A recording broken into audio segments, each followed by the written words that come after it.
What's up, everybody? I need to know if you guys can hear me on YouTube, because I got something weird going on here with my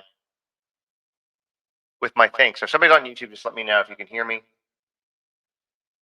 Okay, awesome. Y'all can hear me. Perfect. Okay, I got something weird going on over here. I don't know what it is. Oh, I see what it is.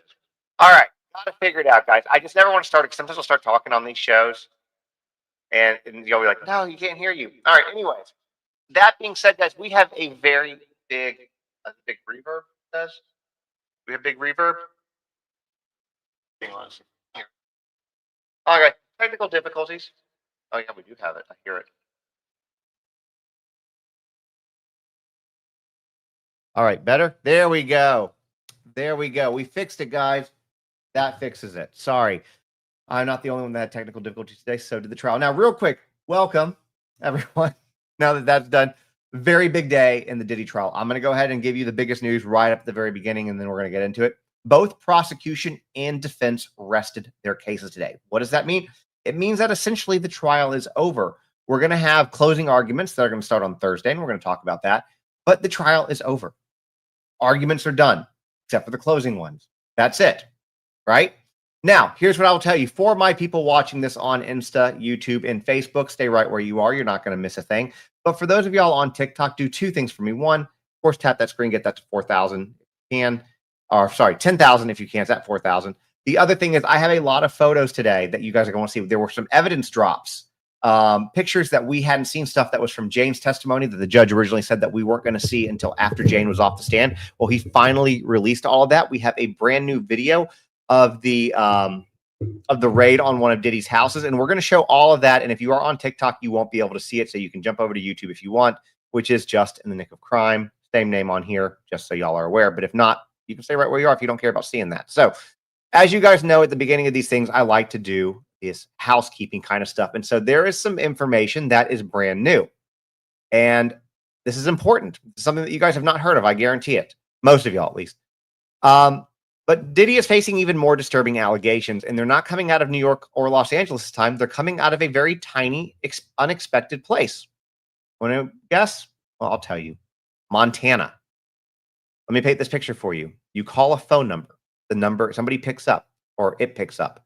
And here's what you hear. Thank you for calling the Sean P. Diddy Combs Abuse Helpline. This call is being recorded.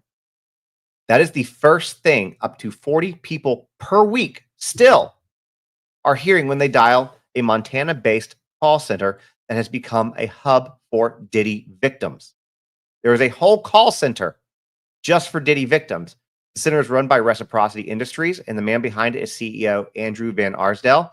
And if that name does sound a little bit familiar, well, it kind of should, because he's known for taking on massive institutional abuse cases, including those involving the Boy Scouts or major religious organizations. Let that sink in. The same guy, right? The same guy who is responsible for handling massive abuse cases against churches, the Boy Scouts, is now covering an abuse hotline for Diddy because there are that many victims of this guy, allegedly, right? So now, according to Van Arsdale, the volume of calls through this Diddy-specific hotline has surged since the start of the federal trial. And it's not a stunt. It is a real legal intake, real people calling in, and real people sharing brand new allegations. It's not stuff being made public, at least not at this point in time. Now, the call will continue, and it's going to say, we understand the strength and courage it takes to come forward. Any information you provide will be kept completely confidential, but we expect full honesty in order to properly assist you with your potential case. This is one of those stories that's kind of happening in the background, far from Manhattan, where this federal trial is going on, but it is very deeply connected. It tells you everything about how wide this fallout might actually be, because while Diddy is facing these federal charges for trafficking, racketeering, and violence in New York, people thousands of miles away are still coming forward quietly, sometimes reluctantly, but consistently. And that hotline is there to vet people. That's what it's there for, to vet people, to make sure that, as they just said, to make sure that they have real cases and they're not trying to just take advantage of the system. These lawyers don't want people who are lying, because that takes credibility out of what they're doing. Now, while this hotline is ringing in Montana, we're going to go back to Manhattan, where the federal court opened with tension today before the jury walked in. Prosecutors were expected, of course, and they did call their final witness today, which is Homeland Security Investigation Special Agent Joseph Cerciello. He went back on the stand, but before the jury entered, lawyers were already in a heated battle. Not about testimony, though. It was about text messages. Diddy's defense team was led today by Tinny Garagos. She fought to introduce messages between Diddy and Cassie Ventura. And these messages, the defense argued, would help show that Cassie was not coerced into participating in the so-called freak-offs. They're still on that. In other words, they want the jury to see communication that paints the relationship and Cassie's actions in a very different light. But the government is pushing back hard, saying that prosecutors say that those messages are irrelevant, claiming that they don't reflect dynamics of force, fraud, or coercion central to the federal case. They don't want the jury seeing them at all. This is a classic evidentiary battle, guys. Relevance versus context. The defense says the text show willingness. Prosecution says they muddy the waters. And ultimately, the judge will decide whether those messages ever make it in front of the jury. Meanwhile, Garagos also told the judge that she has over 1 hour and 15 minutes of examination left for Agent Cerciello. Once that wraps, the prosecution does and will rest their case. Then comes the other twist. The defense is expected to start and finish their case today, and they did. No long line of witnesses, no dramatic final testimony, just a swift, controlled presentation, possibly not even, it says possibly one witness at the beginning, but that didn't even happen. The goal was to limit exposure, don't open new doors, lock in their narrative before the jury hears final arguments. Closing arguments are set to begin Thursday and continue into Friday, which brings us into the final stretch of that. Now, like I said to you guys on TikTok coming in, that there's going to be a lot of pictures that are brand new. And so we're going to show you those right now. All right. And this is going to be one of the drops that we're showing. Again, these are brand new pictures that just dropped. Okay. This was released by federal agents during the March 2024 raid. This was on LA and Miami. Now, here's what we're going to have in this. And we're going to show you 5 pictures in total. Then we're going to talk about what we see. So you have this photo here. This photo here. This is his bathroom, guys. He's at his house. This is just in his bathroom right here, guys. All right. That's how much this man loves baby oil right here. Nicely organized, curated, stacked, back to front, like you're in a Target. And that's the baby oil section. Except actually, that's probably bigger than Target's baby oil section. These, and then more baby oil. And you can kind of see the packaged lingerie right here. What they found, again, as you know, is 1,100 bottles of baby oil and personal lubricant, which was 900 lubricant, 200 baby oil. Some kept in a period, but here's, I have this picture in here. Did I leave it? Oh man, I'll have to show you guys. I put the one in the wrong place. Let me find this real quick. Or maybe I can, hold on. Let me do this real quick. I want to show you all this one. We'll go back. I put this one in the wrong place. This is the one I want you guys to see. This was the one I wanted y'all to see. Okay.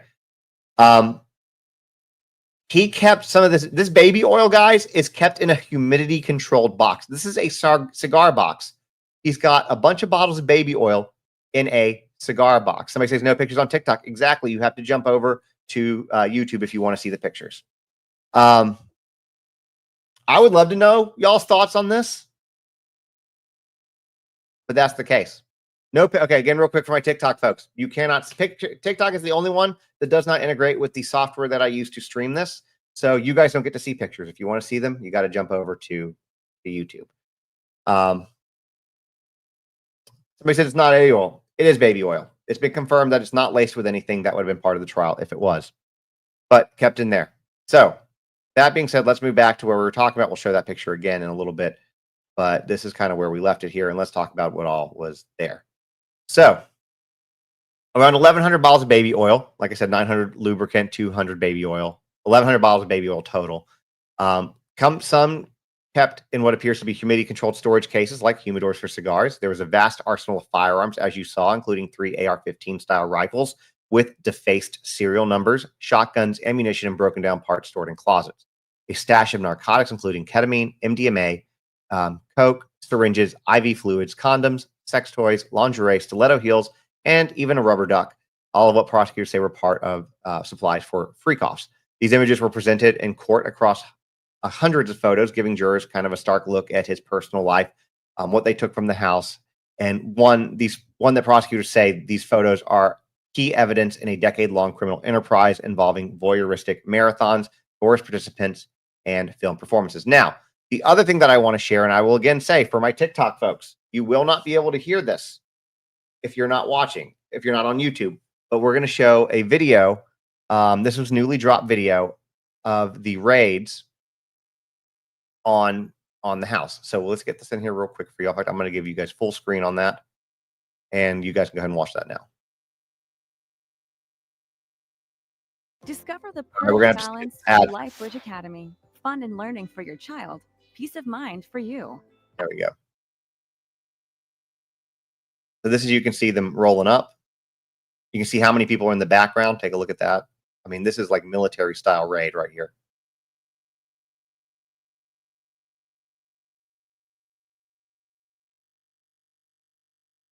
And I'm not speeding up. This is just how they have it. And there's no volume either because, you know, kind of see though.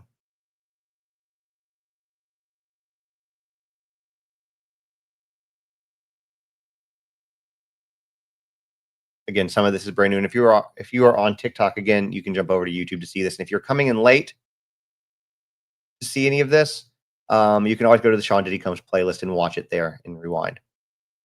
And if you are coming to YouTube for the first time, please consider hitting that follow button.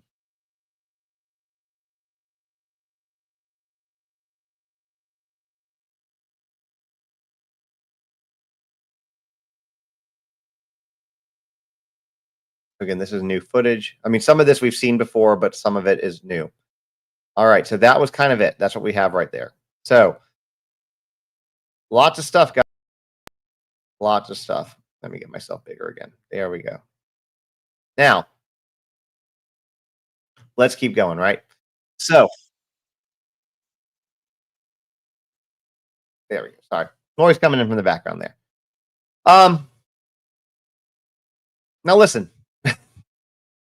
Before we get to today's testimony, I need to backtrack for a second from something that happened yesterday that I didn't get a chance to talk about. By the way, I did do a very late live yesterday that covered Friday and Monday. So if you want to see that, that's on there. But this wasn't part of it. I wasn't there for it.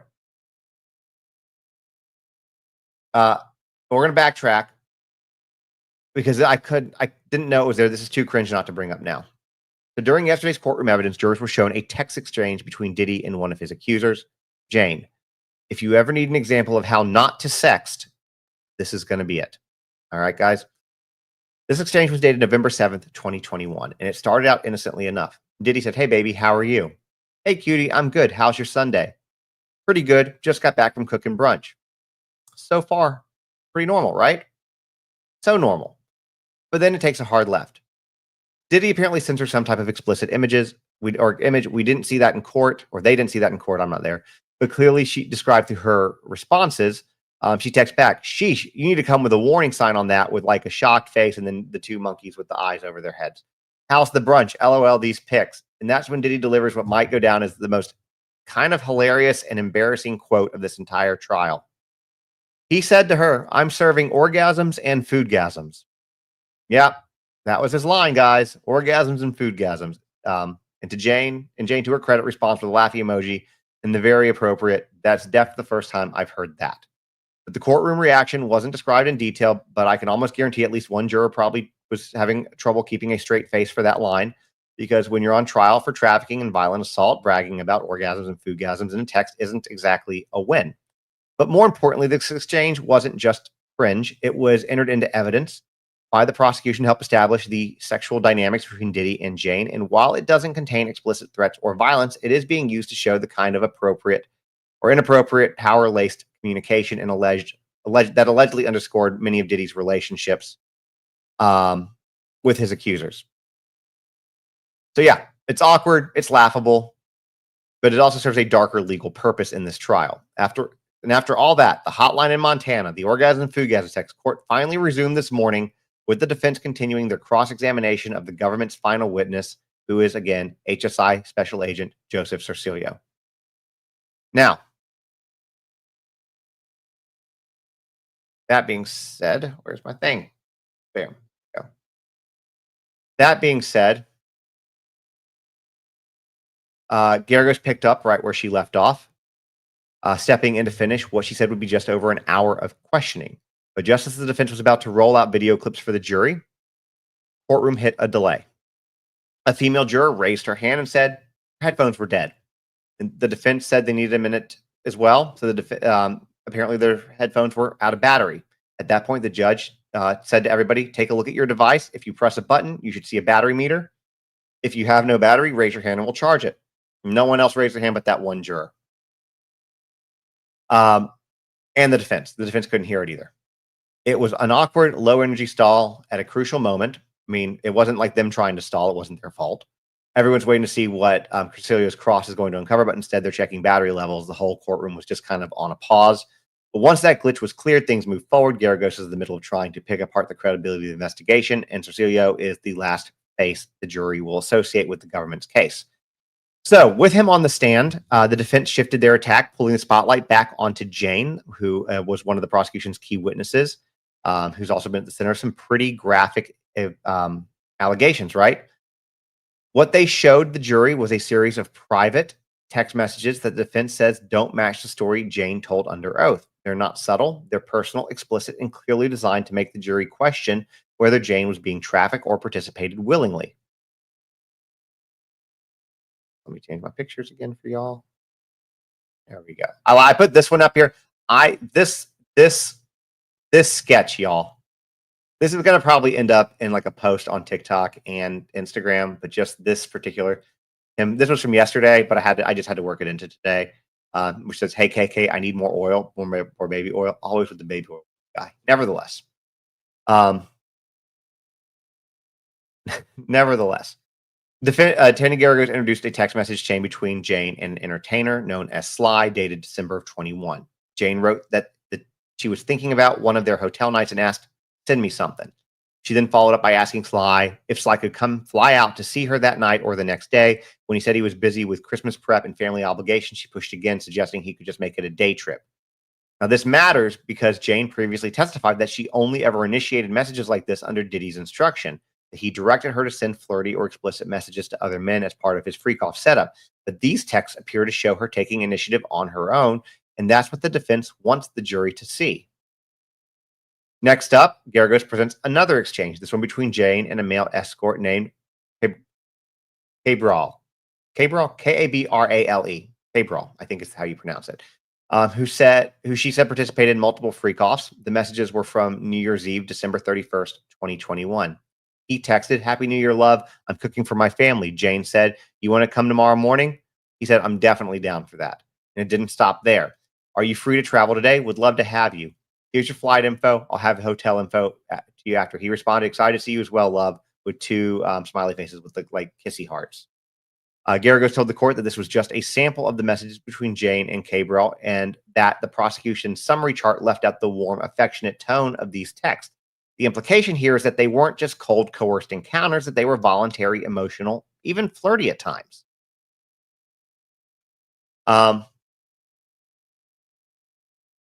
Then Garagos moved to another set of messages, this time between Diddy and Jane from April of 2022, right before Jane allegedly met with another man named Leo, another entertainer escort Diddy had previously referred to in messages. Diddy texted Jane, "Baby, I've been having crazy fantasies about you and Leo." Jane responded, "Baby, I want to make love to you. I haven't selfishly had you to myself for 5 months. I'm fine with the other stuff, but I really just need you right now." Diddy replied, "Okay, whatever you want." Then followed up with, "Will Leo be free after we spend some time one-on-one?" And after the alleged encounter, Jane texted again, "I'm still thinking about you loving all over me." This exchange, again, was presented by the defense as proof that Jane wasn't being exploited, that she was actively engaging, not just following instructions, but participating, even initiating. Finally, the court was shown another text change, this one between Diddy and Jane directly. This is from April 7th, 2022, just one day after what's believed to have been a freak-off. Diddy goes, "How are you, baby?" "I'm good. Hey, baby, I'm good. How about you?" "Great. Checking on you. Adderall is the greatest. LOL." That's what Diddy said. Jane responded with a message about how much she enjoyed their last meeting, adding a drooling face emoji and a kissing face to her text. Once again, the defense pointed out that these messages are evidence that Jane wasn't traumatized or resisting, that she was enthusiastic, affectionate, even grateful. That contrast is now front and center because the woman who was describing being trafficked under fear and control versus the woman that they're showing laughing in emojis and booking flights for male escorts. Whether this strategy works with the jury, whether these texts land as consent or manipulation, could be one of the biggest turning points in the entire trial. Now, much as I love that slide, we're going to show you guys. I got a bunch of sketches today that we're kind of showing. So as Tinny Garagos continued pressing Special Agent Cerciello on cross, she brought out another angle the defense believes undermines Jane's claims of coercion, which is the detailed planning and coordination that went into many of these so-called hotel nights. The messages show a level of communication between Diddy, Jane, and other participants that the defense argues looks more like consensual logistics rather than trafficking. Then jurors were shown messages between Sean Combs, Jane, and a man named Paul from early October of 2022. Jane had previously testified that Paul was one of the men who frequently joined them for hotel nights. Her phrasing in the text, Jane asked Paul, ready for some fun tonight. She followed up by telling him to come after the butlers were finished helping, and then added that he could wait in the lobby if he got there early. Around that time, Diddy also messaged Paul directly. Hold up, the staff is outside. They leave now. Hang tight. The defense used these messages to suggest that not only were these hotel nights coordinated well in advance, both Diddy and Jane were involved in managing the details and keeping things discreet. Then came a deeper dive into January 23 when Combs and Jane were setting up another hotel night, and they made deliberate efforts to keep staff from seeing the entertainer who would be involved. Diddy texted Jane, "Can I walk in on you and Paul? I would like that." Jane replied, "Yes. What time should I tell the entertainer?" Combs answered, "Maybe 9:30 so he doesn't run into anyone." Jane later texted Paul, "Okay, let me make sure the coast is clear."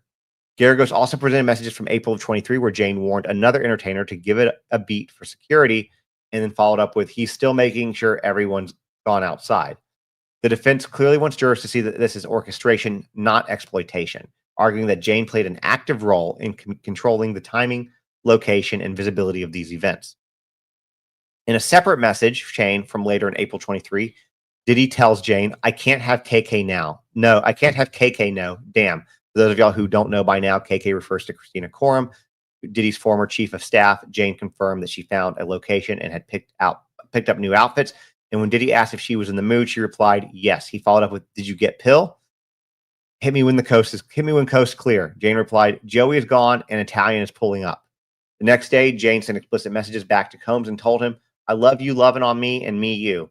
These messages were part of a broader effort by the defense to frame the relationship again as consensual, even affectionate, as opposed to manipulating and controlling.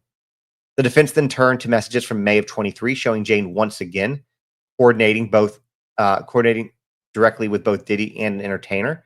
She sexted, "Baby, all is set." Before that, she tried to confirm logistics for a trip, including when an entertainer could fly to Miami. She told the man that she was setting up the hotel and later message, "Give me a second, clearing out the assistant. They had to stop by to drop off stuff." She then told the entertainer to wait in the lobby, and hours later followed up with, "Thanks for coming out. I can send you payment through Zelle."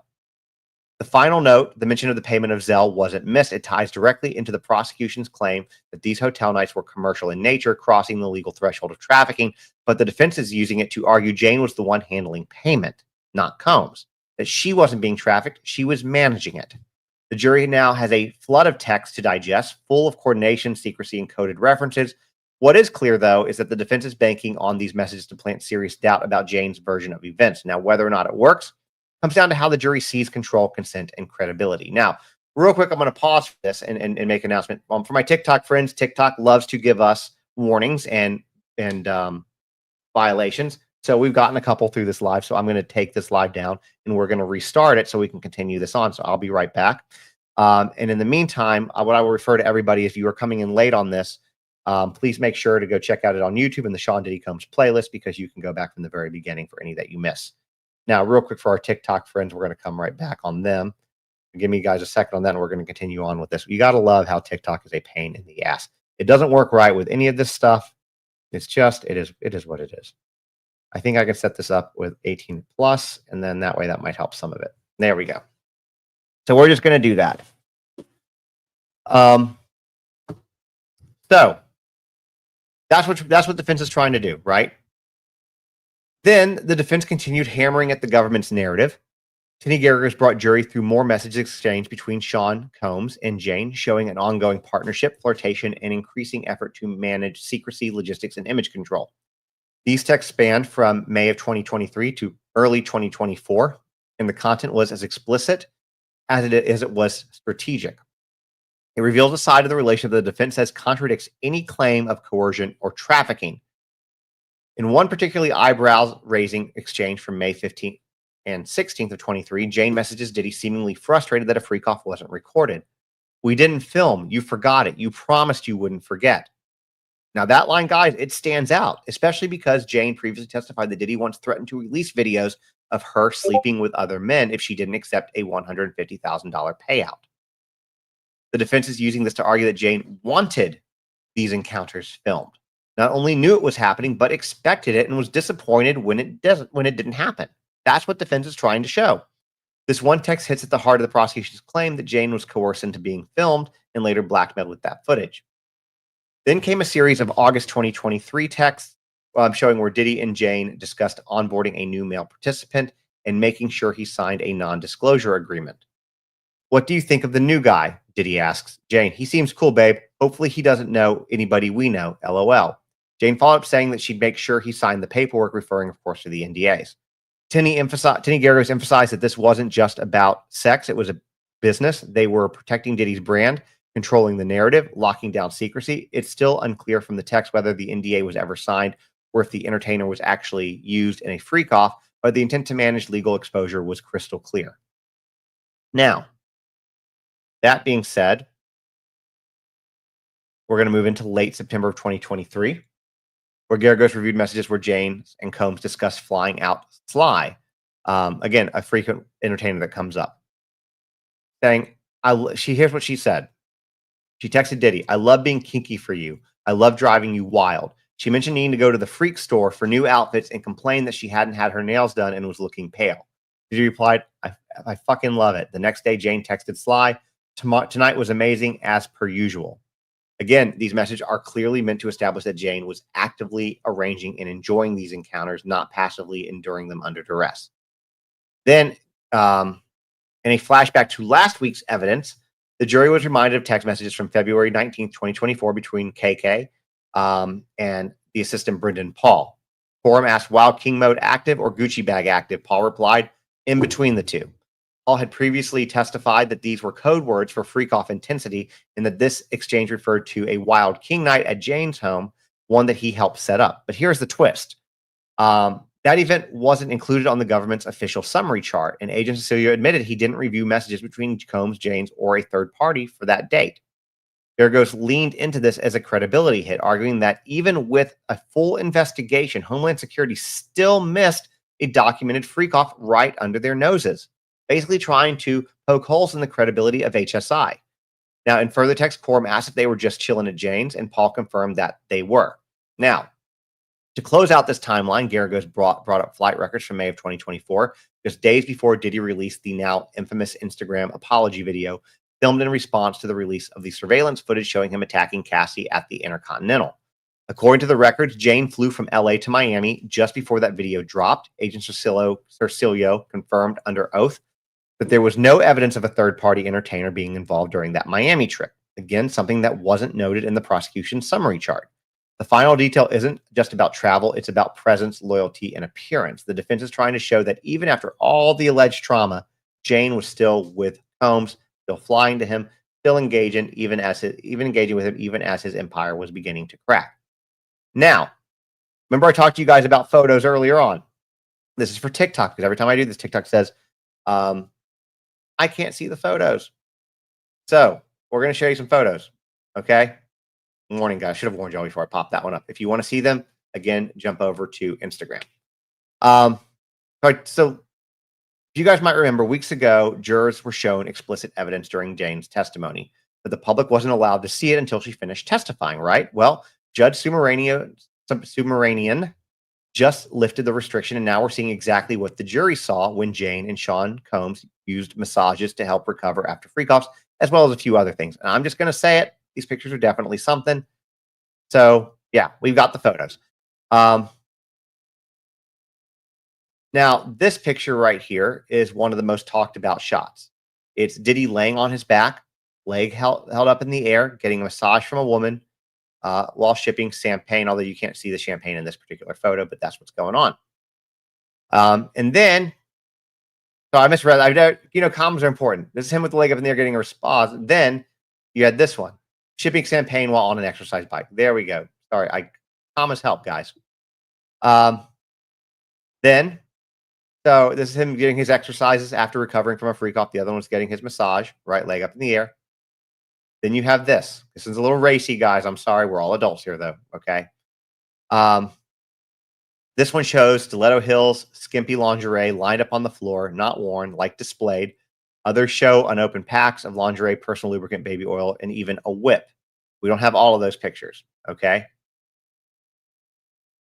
Now, this one, this is the hotel right here. I'll leave you this one. I'll show you the other one in a second.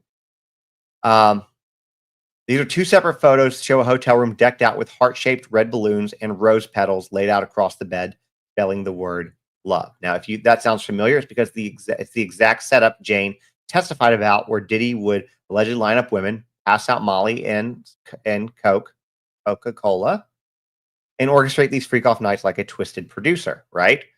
And here is another one, spelled love out on the thing. It's just a whole setup, massive hotel room, right? Now, we have a couple more pictures of this. Some of these you guys have seen. Now, after these nights, there we go. Hold on. They would always get massages. Jurors have now seen the visuals of this: massage, champagne, toys, stilettos, lingerie, love bomb hotel setups. They've seen all of it. Now, there's 4 more pictures before we get into the last detail. I'm just going to show you all those pictures. This one you already saw. This one you already saw. And then this is the bedroom in his mansion, which honestly, supposedly this is in his mansion. Peep the photo on the wall here. But this is a very underwhelming bedroom, in my opinion. But that's just me. We'll leave this one up while we talk about this, though. But look at the picture on the far right of the wall. So, Jane testified that when she and Diddy were on a break earlier this year, that he tried to woo her back with a romantic candlelit dinner in Miami, balloons and all. And so, again, this is going back to show that pattern. And what the defense is trying to show is how much of this pattern was actually pleasure, how much of it was willingness, how much of it was him just exerting his power, as the prosecution says. Now, also today, we have newly released texts between Cassie and Diddy. And so this should have been earlier under prosecution, or this was on per redirect, sorry. Released a new set of private messages between Cassie and Sean, some of which were previously referenced during her testimony, but now fully entered into the record. These text messages date back as far as 2015 and 16, painting a devastating picture of physical violence, emotional manipulation, and guilt, and they come straight from Diddy's own words. In one message from March 26, Cassie texted Diddy, listed in her phone as Pop Pop, and wrote, "I have scars all over and lumps on my face from getting hit. I need more than a surgeon. I need God." This wasn't vague, guys. This wasn't implied. It was a direct admission of violence and injury, in her words, describing the visible damage that was done to her body. Now, Diddy's response was cold and calculated. He focused on image control more than remorse. He said, "And you need to run to a plastic surgeon now." Cassie said, "No, I want some respect." But Diddy didn't offer it. Instead, he referenced another woman, prompting Cassie to snap back. "I feel stupid and I'm not doing this anymore." Then Diddy replied, "You played with the other scars. Please take this urgently. This is your management speaking. One scar is cute, but 2 scars we can't have." All right. So he's admitting that she's got scars. She's saying that he's not denying that he's the one that gave them to her. He's saying that, you know what? It's your fault that you have scars on your body now because you messed around and go to the plastic surgeon, and you're going to mess around again and get another scar on your body because you didn't go to the plastic surgeon. Never taking accountability for the fact that he is the sole reason that those scars exist in the first place, right? And him saying things like, "This is your management speaking," obviously he's trying to be kind of joke a little bit, but it does kind of blur the lines of between personal abuse and business control, right?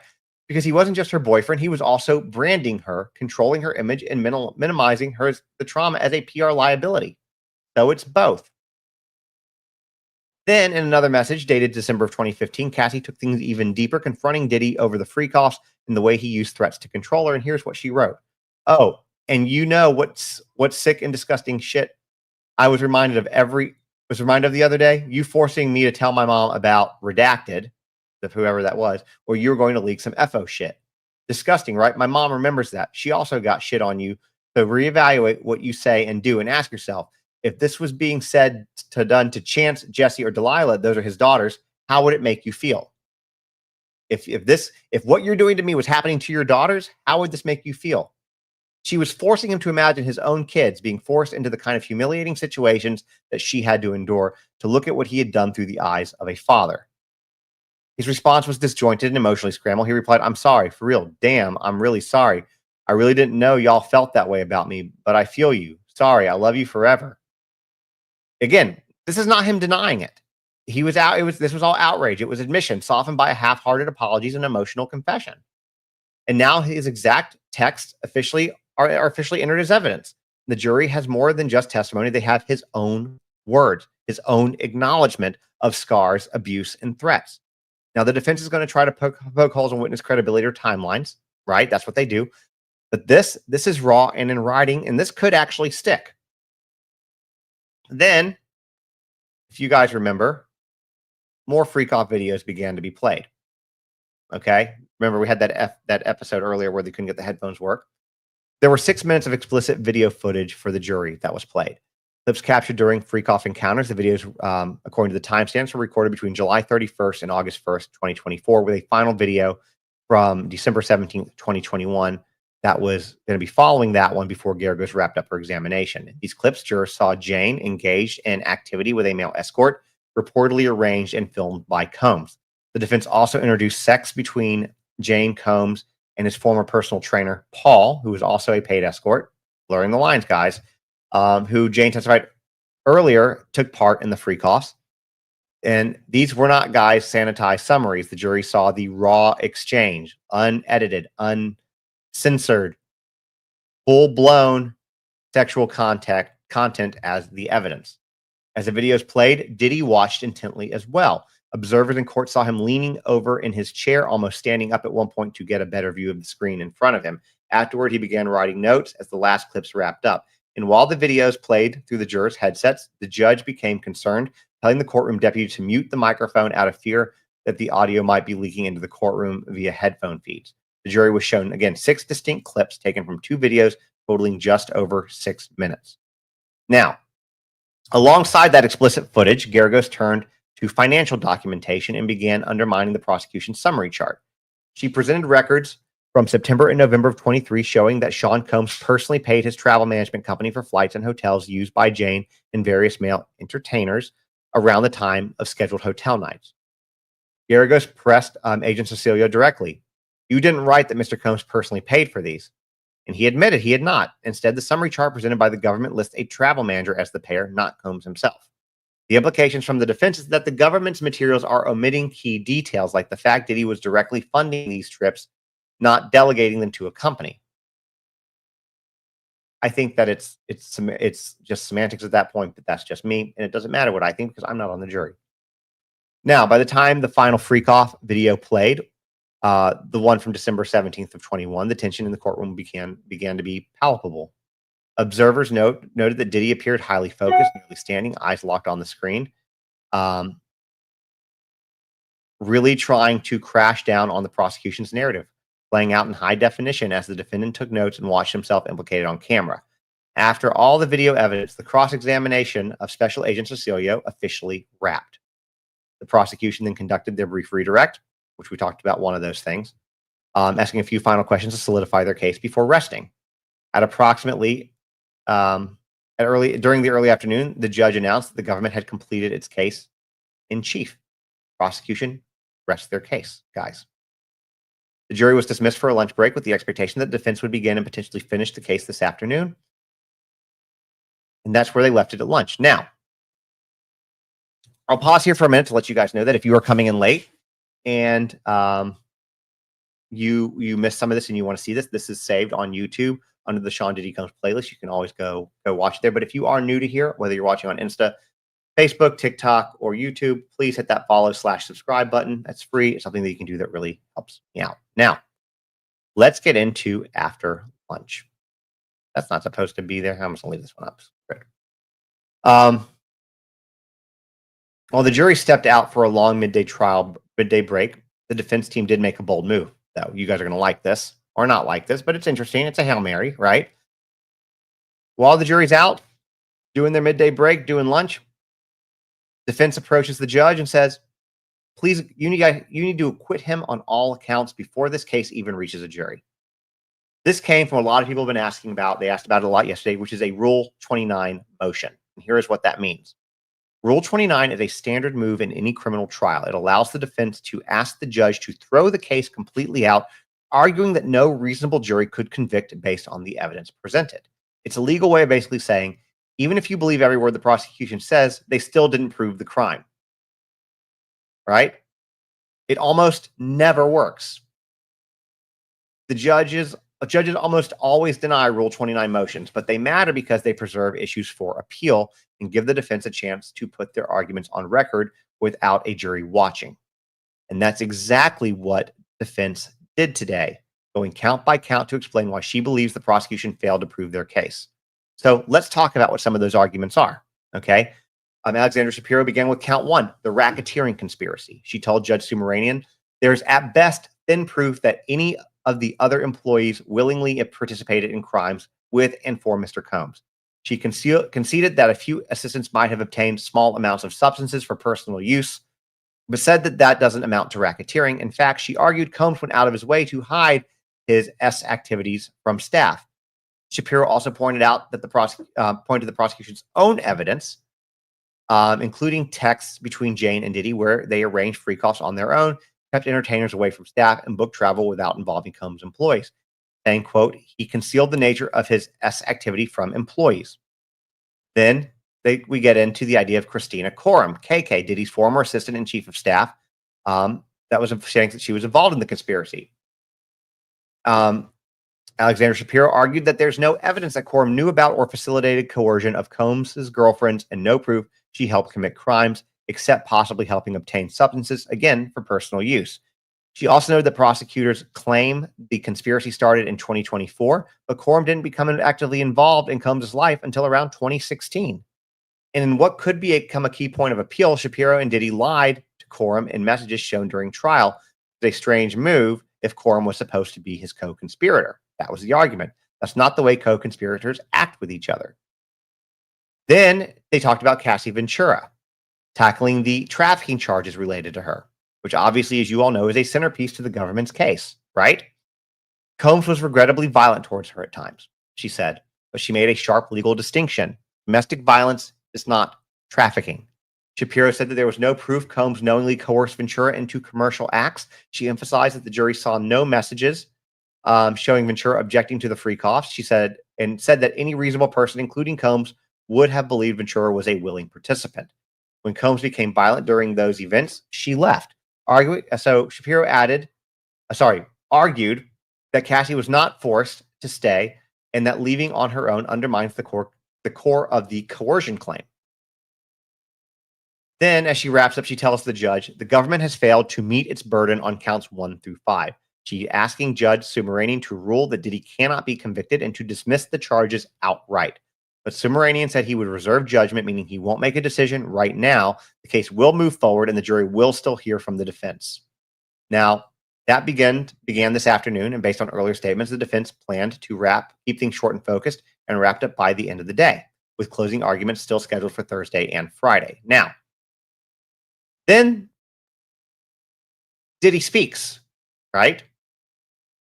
We have confirmation on whether or not he's going to testify. We already know the answer, but here the judge spoke to him and he spoke back. He kind of tried to grease up the judge a little bit too. As the prosecution's case officially ended, the court shifted into what's called allocution, which is where the judge directly addresses the defendant to confirm that they understand their rights before resting their case or waiving testimony. And for the first time since the trial began, Sean Diddy Combs himself spoke directly to the court in front of the judge, the lawyers, and the public. The judge asked how he was feeling. Combs said, I'm doing great, Your Honor. I've been wanting to tell you thank you. You're doing an excellent job. The judge kind of chuckled, said, well, thank you. I appreciate it. From there, Subramanian walked Combs through legal steps to confirm that not testifying was a knowing, voluntary decision. Judge, Do you understand that you have the right to not testify and that no one can hold that against you? Yes, Your Honor. And then he repeated again, yes, Your Honor. Have you thoroughly discussed with your lawyers whether or not to testify? Yes, thoroughly. So it is your decision to not testify in this case. That is my decision, Your Honor. That is solely my decision. I mean, it's my decision with my lawyers.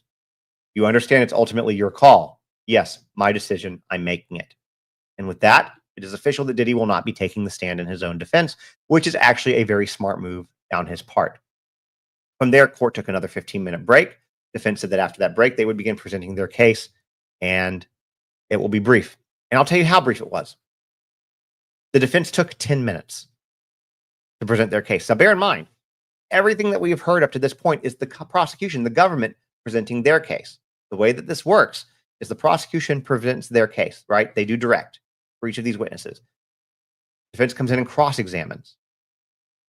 From there, you have redirect. And that's how it goes. And that's for the prosecution until the prosecution rests.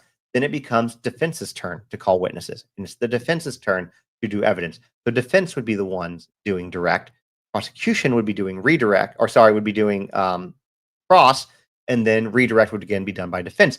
But defense decided last minute to get rid of, basically yesterday, to be like, we're not going to call any witnesses. They had 3 lined up. We're going to just show evidence. And so they literally wrapped up. Defense presented their entire case in 10 minutes. Right? In 10 minutes. So, after weeks of graphic testimony, surveillance footage, explosive allegations, they showed 10 minutes of evidence. No witnesses, no dramatic cross, just a few exhibits in Cassie's own words. Defense attorney Anna Estavo kicked things off by reading messages between Cassie and Ventura. Between Cassie Ventura and Sean Combs dating back to 2017. Once the defense says paints a very different picture than what prosecutions claim. In one exchange, it goes like this. Diddy says, "You think you can FO without getting high, LOL?" Cassie says, "Yeah, I'll just have to be at my level and what's good for me." And another, "What are you going to do?" Cassie says, "Be your little freak." These weren't statements under oath, right? These are real-time texts the defense believes show consensual participation, not coercion. She also read romantic messages Cassie sent Diddy back in 2012, including, "I'm the luckiest woman in the world. I love being in love with you." The defense's criminal strategy was clear. They want the jury to view this relationship as toxic. Yes, no, and nobody's denying that it's not toxic. It is, but not criminal. Then, 10 minutes after starting, Diddy's team rested their case, right? Brief presentation of evidence. Then Maureen Comey told the court the government would not present a rebuttal case, and with that, the evidentiary phase of the trial officially ended. Now, what happens next? Where are we at? The judge dismissed the jury for the day and told them to return Thursday morning for closing arguments. Both sides agreed to full day sessions on Thursday and Friday, running 9 a.m. to 5 p.m. Eastern. But Comey added that she doesn't expect deliberations to begin until Monday, which gives each side the full window to make their final appeal to the jury. So guys, after all the hours of explosive testimony, videos, damning allegations, Diddy's defense lasted 10 minutes. I know I'm stressing this. I know I'm beating a dead horse here, but no witnesses, no cross, handful of texts, and Diddy's decision not to take the stand. Jury's off till Thursday. Closing arguments are next, and when deliberations start Monday, it's not going to be about headlines anymore. It's going to be about guilt, innocence, and everything in between. And I don't know how long they're going to take. Racketeering is complicated. It's hard to understand for even people who understand it, right? So that's going to be kind of part of this whole thing. Nevertheless, that's what we have. If you came in late, again, I will say, please hit the follow button if you're new here. If you like what we're doing, it's a free way you can support me. It's something that I truly, genuinely appreciate. If you came in late, you can also go to the Sean Diddy Combs playlist, which is on my YouTube. Just the Nick of Crime is what I am across all platforms. And you can go to the Sean Diddy Combs playlist and watch this episode, see the picture, see the video that you might have missed if you came in late or had to leave early or whatever the case was. With that said, you guys have a great rest of the afternoon, and we will be back with another live probably on Thursday, not tomorrow, because there is no court tomorrow. Y'all have a good one. Thank you all for hanging out. Bye, everyone.